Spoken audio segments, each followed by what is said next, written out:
செய்தியை பார்த்துக் கொண்டிருக்கிறோம். தமிழகத்தில் அடுத்த 3 மணி நேரத்திற்கு 6 மாவட்டங்களில் மழைக்கு வாய்ப்பு என சென்னை வானிலை ஆய்வு மையம் தெரிவித்துள்ளது. தமிழகத்தில் அடுத்த 3 மணி நேரத்தில் 6 மாவட்டங்களில் மழைக்கு வாய்ப்பு என சென்னை வானிலை ஆய்வு மையம் தெரிவித்திருக்கிறது. சென்னை, திருவள்ளூர், ராணிப்பேட்டை, செங்கல்பட்டு, நாகை, மயிலாடுதுறை ஆகிய இடங்களில் மழைக்கு வாய்ப்பு என வானிலை ஆய்வு மையம் தெரிவித்திருக்கிறது. சென்னை, திருவள்ளூர், ராணிப்பேட்டை, செங்கல்பட்டு, நாகை, மயிலாடுதுறை ஆகிய இடங்களில் மழைக்கு வாய்ப்பு என வானிலை ஆய்வு மையம் தெரிவித்துள்ளது. மேலும் இது குறித்தான கூடுதல் விவரங்களோடு இணைகிறார் எமது செய்தியாளர் லாவண்யா. வணக்கம் லாவண்யா, இது குறித்தான விரிவான விவரங்களை பதிவிடுங்க. வணக்கம் சாருலதா.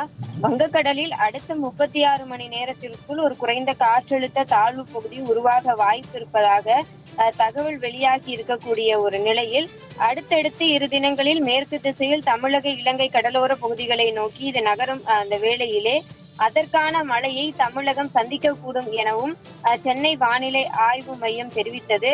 காலை நிலவரப்படி நாகை, திருவாரூர், தஞ்சாவூர் மற்றும் புதுக்கோட்டை மாவட்டங்களிலும் காரைக்கால் பகுதிகளிலும் ஓரிரு இடங்களிலும் கனமழை பெய்ய வாய்ப்பு இருப்பதாகவும் சென்னை வானிலை ஆய்வு மையம் தெரிவித்திருந்தது.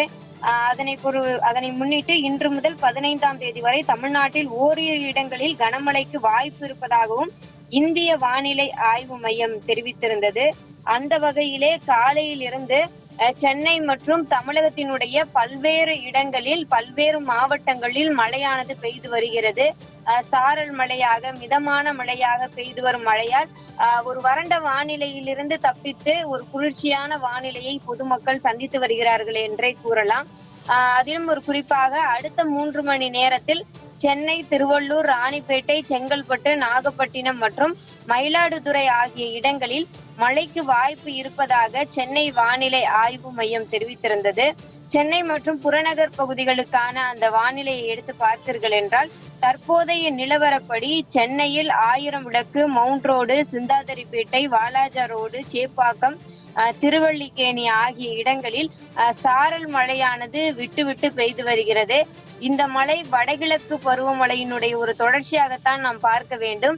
ஏனென்று கேட்டால் ஏற்கனவே சென்னை வானிலை ஆய்வு மையமும் இந்திய வானிலை ஆய்வு மையமும் நவம்பர் மாதத்தில் ஒரு அதிகமான ஒரு மழைப்பொழிவை எதிர்பார்க்கலாம் என்றும் கூறியிருக்கிறது.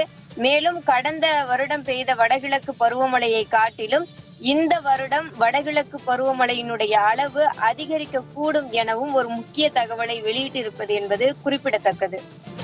விரிவான விவரங்களுக்கு நன்றி லாவண்யா.